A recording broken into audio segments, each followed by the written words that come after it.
Planes, trains, and automobiles. Sometimes it can be a pain just getting from point A to point B. The early flights, the long car rides, the grueling bus trips. But a lot of times, if you do it the right way, it can be one of the best parts of your trip. Oh yeah, that's right. Many people are choosing to ride in style on local railroads. In fact, the powers that be here on Delmarva are talking about the possibility of bringing a passenger train to Worcester County. Nice. Joining us today to tell us more is WBOC's Maxine Benzel. Maxine, thank you for joining us Thanks for having me. Now, for this story, you actually went and visited the Strasburg, Pennsylvania Railroad. I did, yep.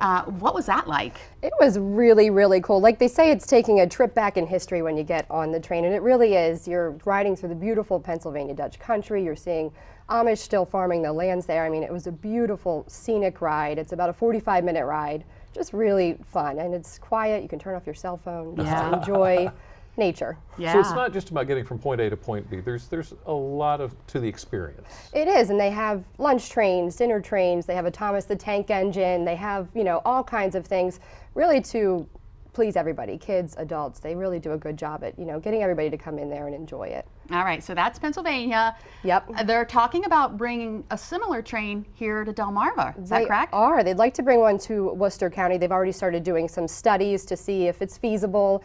But there's a lot of challenges, you know, with cost and getting people maybe away from the beach to come and want to ride the train. So it's an early study, but they'd like to bring one here. So for sure. What about the officials? Are they, pardon the pun, on board? They are super on board with it. They're very excited, but you know, it's a lot to figure out. But Bill Badger, the Economic Development Director of Worcester County, he is super excited about it.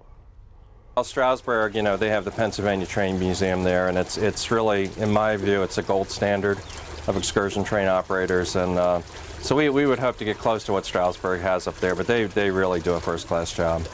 All right, I'm excited. So if they did bring a train here, where would it run? Well, to see if they go full steam ahead, as they say with it, you're going to have to watch WBOC News at 11 tonight. I'm not going to tell you. Right on the rails tonight on WBOC News at 11. Maxine, I'm looking forward to that. Thank you so much. Thanks for having me.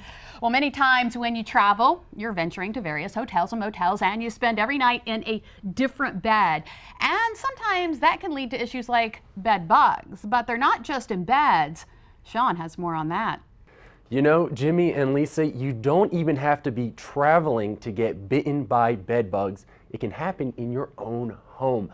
I was attacked by bed bugs once, and it was awful. I would have done anything to get rid of them. But get this, removing bed bugs is a $500 million a year industry. As we learned in today's Angie's List report, the problem is only getting worse. Anybody and everybody is susceptible to bed bugs. They have no difference whether it's a clean home, a dirty home. All they care about is that you have blood in your veins. Bed bugs hibernate. They can go up to 18 months between meals. So if they find a warm, dark place in your home, they'll stay there until you do something about it. Bed bugs are something you want to address immediately, or they become a big problem. And it's not just treating your bed. You want to check your bed frame, the carpet, really the whole room in order to make sure you've gotten rid of them completely. You know you have bed bugs if you get bite marks in groups of 3. They may also leave small red and brown stains at the top of your mattress. Don't panic if you have bed bugs. Call your pest control company and talk to them about the process, because what people don't realize is oftentimes you're going to have to be out of your home for several hours. So you want to be sure you pick a time and day that's convenient for you. And one of the ways the professionals can fight the bed bugs is by cranking up the heat. We typically do one of two things. One we recommend the highly is the heat treatment. We bring up to 8 furnaces. We heat the structure up somewhere between 130 to 150 degrees. Everything inside, bedding, clothing, everything. A typical heat treatment will run you $1,200 to $1,800, depending on the method used and the size of your home. If you're trying to save some money and your infestation isn't too big, Angie says you could try to take care of the problem yourself. If you're a do-it-yourselfer and have a small infestation, you might want to tackle it yourself. There's a few ways that you can do this. One would be washing your bedding in at least 120-degree temperature. Alternatively, you could freeze your bedding. If it's in the summer months, you could seal your bedding in a plastic bag and leave it out in the sun for several days. You may also want to follow that up with monthly chemical treatments. Otherwise, they may return and you'll have to go through the entire process again. It takes one bug or one egg. If you drag them, from one spot to the next, if you treat one room, you may eliminate them there for a period of time, but that doesn't mean they're not in the living room, the laundry room, and that infestation would continue on. Now, Angie also says, be careful not to bring bed bugs home with you. First, be careful with your luggage when traveling or using public transportation.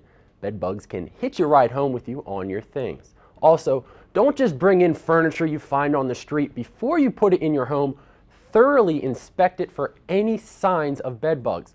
Also, when you stay in a hotel, inspect headboards, mattresses, and box springs, as bed bugs can survive for months without feeding. And finally, when it comes to your kids going to summer camp, inspect your child for signs of bed bug contamination. Bag their summer camp belongings in plastic and expose them to the sun for a few days. Then wash everything in hot water. Or maybe you're traveling over to Tangier or Smith Islands. Up next, WBOC's Bill Mitch stops by to tell us all about island life, how a tight-knit community comes together, all in the name of hard work. Plus, Jimmy and Lisa are working hard in the DelmarvaLife kitchen for the Smith Island Cake Challenge. You're going to want to see this. DelmarvaLife, we'll be right back.